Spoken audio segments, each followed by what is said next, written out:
Hello everyone, today we're going to go over tips for astrophotography.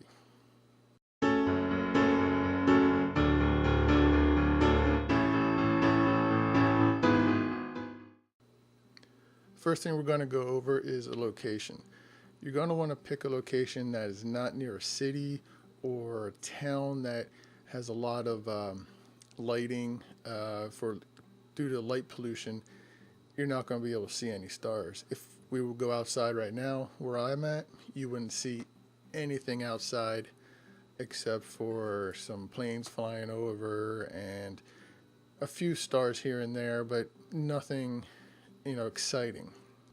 Now, I was in Maine a few weeks ago, and we went to Acadia National Park, and there we went up on Cadillac Mountain, and up there you were able to see thousands and thousands of stars. No problem with that. Without any gear at all, you could see stars as far as the eye can see. And you're going to want to make sure that when you pick a location, it's in a location like that. Also, when you go to pick a location, go during the day. If you already know that where you're going to go, there is no real light pollution, and you'll be able to, get decent shots. The other thing you're going to want to do is make sure that you scout the spots during the day so you know where your composition is going to be that you're going to want to do, any dangers that you might not notice at night, like a cliff, some loose rocks, things like that. So scout it out during the day, check it, get your idea of where you want to be.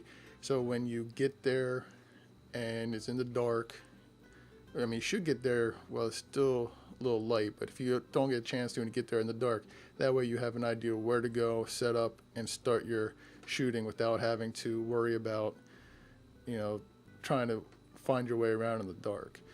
That way you can get right to work and get all the shots you're going to need.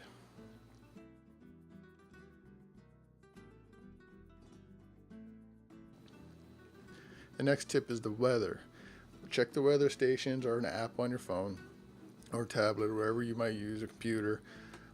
Look to make sure that it's not going to be very cloudy. Clouds where they can be cool, especially if you're doing long exposure and it's streaking across the sky, that can be pretty cool. But if there's a lot of clouds, it's going to be a no-go because you're not going to be able to see any of the stars in the sky.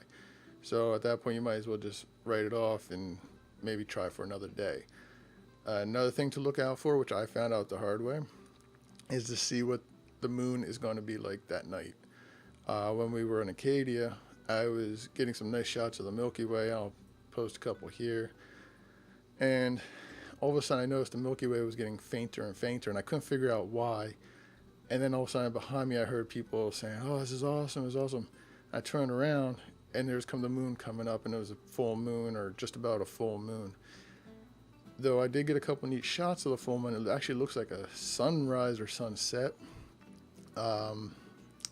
It didn't, help me out any because I sort of ruined the rest of the night because all the stars were pretty much gone at that point. So the moon's light pollution was just like being around a city, and you lose everything. So be aware of that too. And you might want to see if you can get out at a night where there is no moon or a very small moon or something like that. Full moon, make sure you get out there early and get a few shots in before it comes up if you can, if you're going to have to do it that way. But once that comes up, that's it, it's over.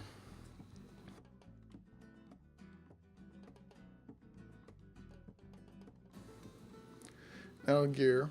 For gear, you're obviously going to need your camera, your tripod, and a decent lens. The lens that I usually use is a 24 to 70 2.8, or my 50 millimeter 1.8, depending on what kind of composition I'm going for. But I did pick up a new lens. It was a Rokinon 14 millimeter 2.8, and that's a very good astrophotography lens, they say. One thing I did find out, which is what we're going to be going into, is know your equipment before you get out there. So your camera, for example, make sure you know where all your buttons are, where your dials are, and how to change things on the fly, because once you get out there in the dark, you're not going to be able to see anything. I mean, you can have a flashlight or headlamp or something, but you use that, you lose your sight. If there's people around you trying to take photos too, you're going to ruin it for them. And then the lens, for example, the 14 millimeter I got, it turned out when you turn the focusing lens to affinity, it actually goes past affinity, and it's not exact. So I didn't know my lens good enough, so I couldn't get it exactly in focus, even though I was shooting at like a f8 or f16. My focus was still off. And before you test your gear before you get out there, that's what I didn't do, and I paid for it, because some of my shots where they look nice, if you zoom in on them, they're blurry.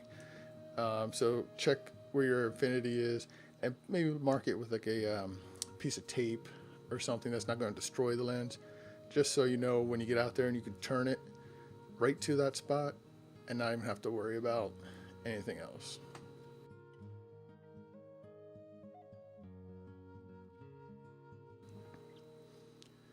Other gear you're going to need is a shutter release. You're not going to want to touch your camera very often because of the shake. Even if you start a long exposure and you hit the button on the camera, it can still cause some shake, and that can ruin your shot. So you're going to want to have something offhanded, whether it's a wireless one or a wired one. Either one. Like I have a wireless one here for my Sony, and I got a wired one here for one of my Nikon cameras. Either one works. You just got to make sure that when you hold it down that you can get your long exposure that you want. You're also going to want to bring a headlamp or a flashlight, or both, depending what you want to do, so you can see what's going on around you and you don't fall, get hurt, or if you put gear down, that way you don't lose it or forget it when you go to leave. Another item would be a lens cloth, especially when you're out there for a while. And you can get a lot of moisture and dew and whatnot on your lens, especially if you're out there doing like star trails or something. So you're going to want something you can use to wipe it off, clean it. That way you don't have issues later on. Extra batteries, very big one. Since you're doing a lot of long exposures, my camera, for example, can do mirror up, so it causes a little less shake. So it pops the mirror up and then it takes the exposure. So that takes more battery power. Even the long exposure itself holds the mirror up. If you're on mirrorless, there's not many mirrorless cameras right now that have great battery life. My Sony A7Rs, love the camera, but the battery power sucks on it. So make sure you have enough batteries for it. Not just batteries for your camera, but batteries for your flashlights, and a flash if you're using a flash out there to do some artistic type of work, or anything that is battery powered that you might need. Another thing would be clothing. Wear appropriate clothing. In the winter, it's going to be cold, obviously. You don't want to be standing there for 2-3 hours while you're doing your long exposures without a good pair of gloves, jacket, and hat on. That would just make it very miserable for you if you do that. So make sure you wear appropriate clothes. And same for the summer. Make sure you're wearing appropriate clothes for the summer so you don't get dehydrated and sunburned if you're out there during the day and whatnot. And then food and water. Obviously you can get thirsty. You're going to be out there for a long time, especially if you're doing something special, like maybe trying to do star trails. You could be out there all night from dark to sunrise. So you're going to want to make sure you have something to eat, and especially drink. You don't want to get dehydrated out there. So take some snacks, some protein bars, or things like that, something you would enjoy, and then take some water and go out there and have a good time. Next is having fun and experimenting. Photography is meant to be fun. So to have fun, you need to have fun. So go out there with your flashlight, bring a flash along, have some friends out there with you. Do some light painting in the foreground. I mean, you might get a great shot of the Milky Way, but have something going on in the front of it to make it more interesting to grab people's attention too. You can light paint your name, or have your friends making designs to trace each other out, pop a flash to make the whole foreground lit up, take some sparklers out there. You see a lot of pictures if you go onto like 500px of people with this astrophotography shot, and they're holding a flashlight up, and you see the beam of light shining through into the sky like a spotlight. Pretty cool looking, easy enough to do. You just got to remember, if you're doing that, you got to stand very still for those 20-30 seconds, whatever your exposure is going to be. But go out there, have fun. It's meant to have fun. Photography is a great pastime. If you're professional or not, you need to have fun with it too. You don't want it to become a boring thing. You know, there's all different kinds of things you can do out there.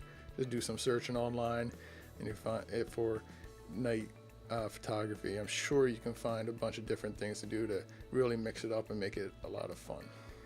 So I hope you enjoyed those, and don't forget to like and subscribe, and have a good day.